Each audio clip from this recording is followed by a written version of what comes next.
Yo, whether you watching this from Facebook, Twitter, click the link in my Instagram or YouTube itself. What up, world? Y'all know what it is, man. As I did with Avengers Infinity War, man, I got some of my boys together and we gonna just spoiler talk about the movie, man. Nothing is off base, nothing is off the table. If it happened in the movie, we're going to talk about it. And I got my dog, man. Y'all know my dog, Javon Merritt. He been in a lot of my videos this year. And we about to talk about Ant-Man and the Wasp, man. But with Infinity War, I practically went scene for scene for scene. The video was long as fuck. We're gonna talk about characters and pretty much highlight everything that happened more or less.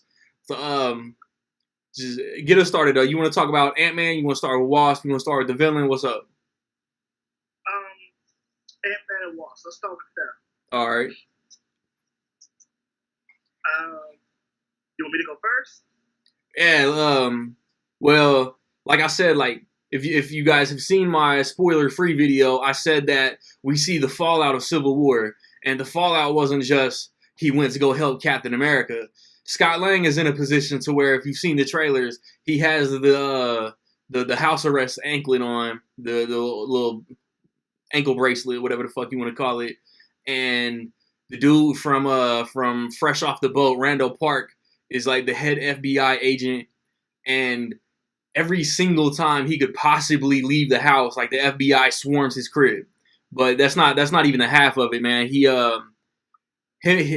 doesn't like Hank Pym, Hope Van Dyne. They're fugitives now too because it was their tech, so they're on the run. That's why you in the trailers you can see him shrinking buildings, shrinking vans. Obviously, it's harder for them to be found like that. But they cut off Scott. They don't fuck with Scott Lang. But they're fucking with the quantum realm technology.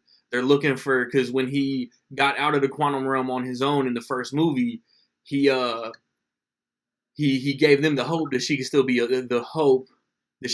alive. And then losing my train of thought. They started like trying to build this teleport window, whatever it is, this device that could take them to the quantum realm. And once they turned it on, he had this vision. Scott had this vision of Janet, Michelle Pfeiffer, trying to like send a message to them. So that basically forced Michael Douglas and Evangeline Lilly to get Scott Lang and bring him back into the fold. With the movie, as far as like Ant-Man and Wasp themselves, like I saw in other videos and things, like a lot of complaints about that, like their connection together and the whole relationship part of it. I really thought that they were a dope team together. I really thought that like they bounce off each other well. We had talked about this earlier, and we felt more like this was a Wasp movie than an Ant-Man movie, which I thought was needed. I thought that was needed.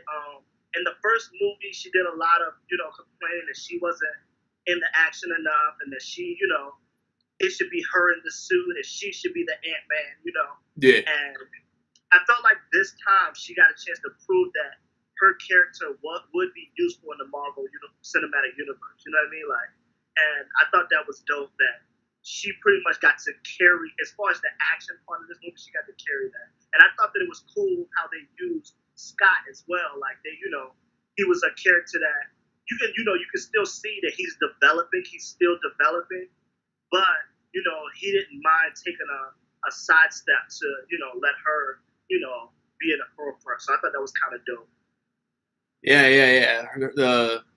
The action scenes are all Wasp. Like, she's showing out. Every action scene, Wasp is whooping ass, and it's not just the trailer where she shrinks down, runs on a knife that's thrown at her, and then grows and fucking does some kind of wrestling move, wrapping her legs around somebody, flipping a bad guy over, throwing the salt shaker, throwing the Pez machine. Man, she was killing. Just this movie alone put Wasp as one of my favorite female heroes. Yeah, me too. And it shows like that when it comes to the actual being able to, fight, like actually, fight. Like she's stronger than Scott. She's better trained in that perspective. You know what I mean? And So when you see him, like he looks a little weird, and he used the suit a lot more, but she relies more on just being able to defend herself, which I think is dope. Yeah. Like, and it makes their dynamic dope. I think their love connection part of them, like them just being attracted to each other, is dope as well. Like I've seen a lot of complaining about that for whatever reason, and I feel like they have good chemistry together as far as that goes. Yeah, their chemistry is great. You know what I mean? So yeah, and it was restrained. You know what I'm saying? Because she wanted to be bitter because of the whole Civil War thing, but at the end of the day, man, she couldn't help it. Especially at the very end, when you know what I'm saying, you don't know what happened because he passed out because he you know he couldn't control his growing and shrinking and all that. They didn't really say anything specific, but she thought she might lose him. So, you know what I'm saying? Feelings, you know, she got in her feelings and all that. Yeah. And, but yeah, like, that's like I said, that was my biggest complaint about the first movie. Just like you said, it was her complaining, temper tantrums couldn't be in the mix. And when Scott had to shine in the first movie, it was a team effort anyway. But, yeah, like, she got to suit up. The Wasp suit is dope. She had the blasters with the discs, and she was whooping motherfuckers' ass anyway. And she was having the business. And yeah, like I saw, like I was telling you, I was watching videos this morning too, and it was kind of like complained that his skill set didn't really get to be on display in this movie. But this isn't a heist movie. Like the first movie is a heist movie. They're trying to steal the tech from Yellow Jacket and all that to prevent him from doing his evil deeds or whatever. There's nothing to steal in this one. They're basically trying to save her mom while trying to avoid ghosts. And I don't even remember Walton Goggins' name. What was his character's name? I don't remember, man. But Walton Goggins, like I said this morning, I thought Walton Goggins was basically a useless character, but he was the more traditional villain. Like he wanted to obtain the PIM technology just so he could sell it and get rich off of it for selfish financial gain. You know what I mean? He was the more cliche villain, but at the same time, they could have, like we said this morning, he could have just been Justin Hammer. He could have been whatever other established arms dealer or whatever, and it would have been more connected to the already established universe. Because like that car chase ended up being like the big third act final battle finale, and at the end, excuse me, at the end of it, his character was just end up like he got caught, and they played that shit for humor.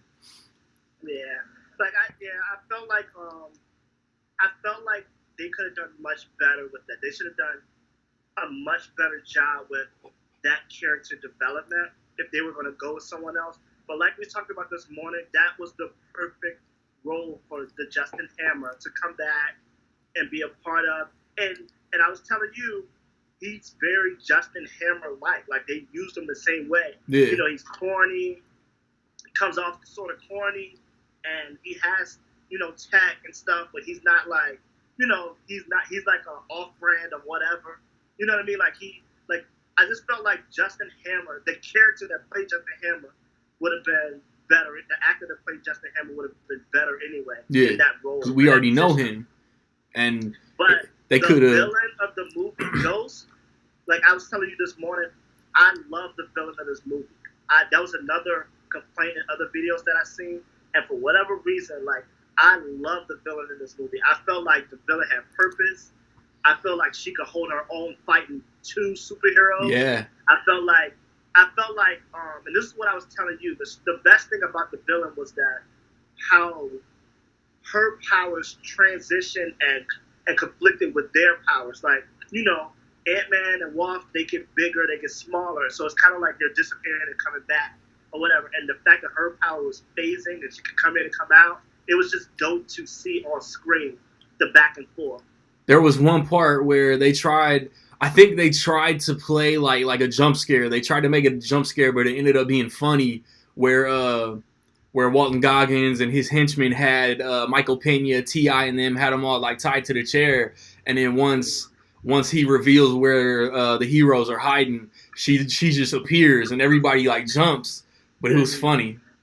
Yeah, it's I, her power was dope. Yeah, The her ability was dope, and it was a good conflict that what was actually her powers. The thing that made her strong in this movie was actually killing her. yeah, So that was dope as well. Like that they played off of that. Like she was using it to try to save herself, and at the same time was killing her at the same time. That's pretty dope. yeah. But like I feel like such a hater because I told like we talked about a lot of this shit already. The last 2 calendar years, man. Ego, Vulture, Hela, Killmonger, Thanos, I think are all better villains. But she's like that doesn't take anything away from her, man, because as we said, like she has a sympathetic angle, just like Killmonger. They both got fucked over when they were too little to defend themselves, and now they want their situation to be righted. So there you can see their perspective, but she just and Killmonger was down to hurt people and kidnap and do whatever they had to do to succeed. When at the end of the day, that's why I told you like I was a little disappointed in the third act because you had that car chase. She came into the facility. There was like 3 punches thrown. Like she like knocked Ant-Man out of the way, and Wasp put Ghost on her ass. And then they was just like, man, chill, hold the fuck on. Let's get my mom back here to reality, and she'll will see if she can help you out. And that's exactly what happened. Michelle Pfeiffer come out and like I said, going back to other videos, when Michael Douglas, when Hank Pym is the one that goes into the quantum realm, and it looks just like when the Ancient One hit Stephen Strange when with his astral being or whatever, boom, hit him with that Mortal Kombat, and he sees all this trippy visual scenery. That's what the quantum realm looks like, or reminded us of. And when he finally found Janet, he was starting to like flicker and phase out just like Ghost, and she had her Wasp mask on and brought him back, and then she got out, so she had some type of ability from being stranded for so long. She hit Ghost on her temples, and she was, I think it's temporary because of the post credit scene, but like she, put Ghost at ease for a little bit, and that was cool. Like I wanted a last like real fight between the heroes and the villains, but it's like they make reference to Ghost being like a good guy now. You know what I'm saying? She saw the error of her ways. They called her a friend in the post credit scene, and there was like some health related particles that Scott went to go get in the post credit scene, and then all because Thor didn't aim for the head. Listen, that's one of the dopest post credit scenes. Yeah, the one thing that I want to say about her was them, and I know like for me, like the way that they developed her, like they showed how she was created, and her watching her parents die, and her just sitting there, and her parents dead. It actually, honestly, it felt like a Dexter moment for me. It was a Dexter moment in there for me when when the mom died and the baby was just sitting in the blood, watching or whatever. That's what it felt like when I saw that scene. She was just sitting there, and she was a little girl, and both of her parents were on both sides of her. You know what I mean? So you can understand like that anger that she had and that she was carrying, and that she was developed at that moment with those powers, Well, and then she placed all the blame on Hank. Yeah, and then instead of helping her, they weaponized her. They made her like an assassin. You know what I mean? Yeah. So, you can see that it wasn't like, something from Hank Pym killed her parents, so that's why she was like this. It was like, okay, something from Hank Pym killed her parents, and then she sat there and watched them dead. Then they made her a weapon. So it's like it was a lot of stuff that transpired to make her go this route. Yeah. You know what I mean? And in the end, she still only wanted to save herself. You know what I mean? Like, that's all she wanted. So I thought that was dope, that how they did that. And then, once she was, Michelle Pfeiffer's character came back and saved her, you know what I mean? Like, I felt like she immediately was like, okay, I don't want to do that no more. Yeah. You know what I mean?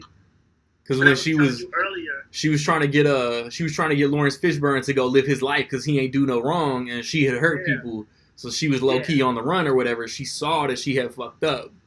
Mm. I thought that, and like I thought it was cool that I had told you this before. Like a lot in the last 10 years with Marvel, they've given us dope like villains, and then they left us hanging with them. Like, you know, we have a dope villain, we're like, man, we don't know if we're gonna see Red Skull again. We don't know if we're gonna see such and such again. And we were kind of just left hanging with those villains. I like that they closed the chapter with her. You know what I mean? I think Yellow Jacket is still out there. I think he's stuck subatomic somewhere. Yeah, so it's what I like the fact that Marvel is saying, okay, we're gonna close the chapter on this villain. You know what I mean? And now we're not like, oh, we're gonna see her. Is she gonna be in Ant-Man 3? We don't. You know what I mean? We kind of know. Like they're gonna move on from that now. I think that's kind of dope. Yeah, they got to do an Ant-Man 3, man. They and then just let's explain. Let's talk about the mid-credit scene and then the post-credit scene. The mid-credit scene, like I said, they're trying to get some health or some shit to help Ghost like completely be healthy. Mm-hmm. And then like Scott goes. I don't know if he has any discs with him, because I watched a video earlier where they was like, well, Scott was in the quantum realm in the first movie. He just put in a disc to grow, and that's how he got out. I don't think it's going to be that easy come Avengers 4. I think he's stuck in the quantum realm. Thanos, you should have aimed for the head. Snap. And so that basically means Infinity War, Ant-Man, and the Wasp are like parallel, happening at the exact same time. So shit is hitting the fan in Wakanda. You know, Thanos took Stormbreaker to the chest, snaps. Everybody, they're on this rooftop with the van, and Scott's gone. They have him on radio. Hank, Hope, Janet, all dust, all mulch, all in the Soul Stone, in the Soul realm world with the rest of the other half of the galaxy and all of that. And Scott thinks that they playing, but Ant-Man, when Avengers 4 starts, Ant-Man is stuck, and nobody that's left knows about it. And when I reacted, like I was in there, and everybody turned to dust, and I was like, oh! I don't even think I could restrain my reaction. Listen, it caught me just like Infinity War did. This movie caught me off guard like that again. Like I got caught twice with that. Like when I saw that's what had happened in this movie too. I was like, oh snap! Like it like the movie was already dope to me. Like I already enjoyed this movie. That alone put this movie on another level for me. Yeah. Because like not only did that happen and it was shocking, but it connected it to another movie. Like it let us know like this is actually a universe. Like what happens in that movie happens in this movie. You know what I mean? Like it made the movie so much doper for me. So having a dope villain, having a dope story, Wasp being dope was cool for me. It was great. That was a game changer for me. That mid-credit scene was a game changer for me. Yeah. That was dope. And then the post-credit scene at the very end, it showed like the rainbow TV screens, like error, and it looks like everybody's gone. It looks like everybody's gone, but obviously half are gone. And then it shows the decoy ant, just playing the Guitar Hero drums or whatever. I thought that was lame. I thought that whole post-credit scene was lame. Like they just did it to be funny. Yeah. It's I was explaining to you earlier. It's sort of an Ant-Man comedic relief kind of like, but I agree with you as well. Like they could have done better than that. That was, you know what I mean? Like we could have done something a little bit better than that. You know what I mean? They could have gave us a T.I. scene or old boy telling another story. Luis. You know what I mean? Like they could have given us something else. You know what I mean? Yeah, they could have had Luis in mid-story, and then he just disintegrates. Like that would have been crazy. I just come up with that off the top of the head. Like we don't even get to hear the end of his story because he just went to the soul world. That would have been crazy. See, that would have been crazy. I would have liked that.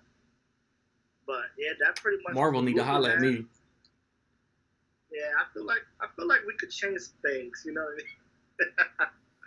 But Is that it? Did that we was cover pretty much the everything? movie, huh? I think we covered everything. The other than the one guy that should have been Hammer, I Yeah. thought the supporting cast was dope. I think they all came in and they did their job. Um, um, Scott's friends, I feel like they were a bigger part of the first movie than they were of this one. Yeah. But they still brought the comedic relief, and when they had scenes, they did their job. Yeah, like I think You that's know, what I was telling you, that I think the cop from the first movie, Bobby Cannavale, and his baby mom, I think that they were useless in this movie. They were just put in there to provide humor, but at the same time, the cop wasn't skeptical. They were welcoming him into the family. So Bobby Cannavale showed up, threw a bear hug on him, and then left. He had like a minute and a half of screen time, and it was all played for laughs. I think, like I said, I think the Paul Rudd humor worked. I think the Michael Pena humor worked, and I don't think the rest of the humor was as sharp as the first movie. But I also feel like the Wasp action scenes made up for that shit. And then where else was I going? I think this villain was better though. I don't know, man. I think Yellow Jacket is really underrated. I don't know. I haven't like thought about Yellow Jacket versus Ghost yet. I like Yellow Jacket. I think he's underrated as well, but I straight up like Ghost. You know what I mean? Like to me, it's no underrated Ghost. Yeah. Like I really, Yeah, Ghost is dope. So, and I'm big on the villains. I'm really big on the villains. She got my respect. Yeah. You know what I mean?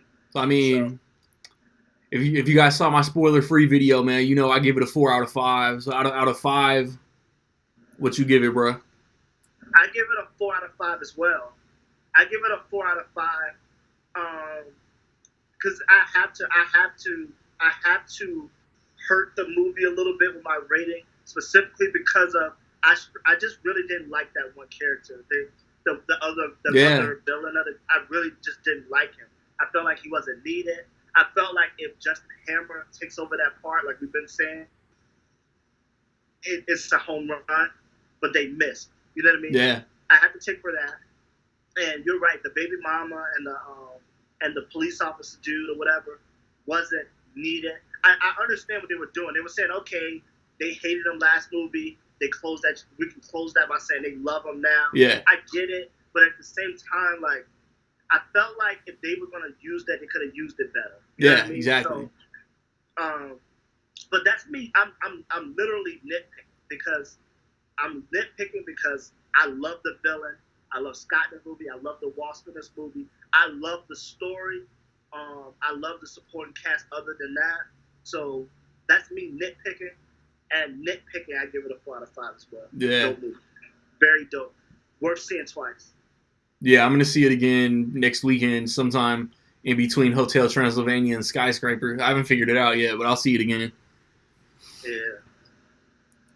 So, I think that's it, man. I don't know if we're gonna do this for every comic book movie.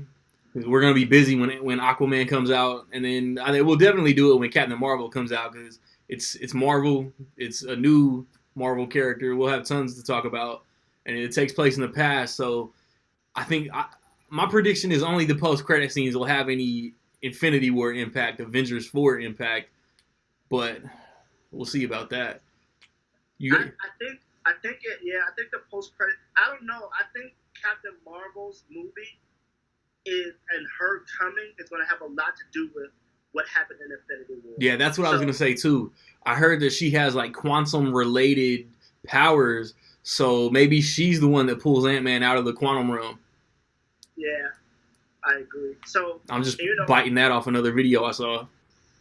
So it's just one of those things where I think her movie is going to be a lot of, okay, part 2 is coming. And you know what I mean? Because I think she has a lot to do with it.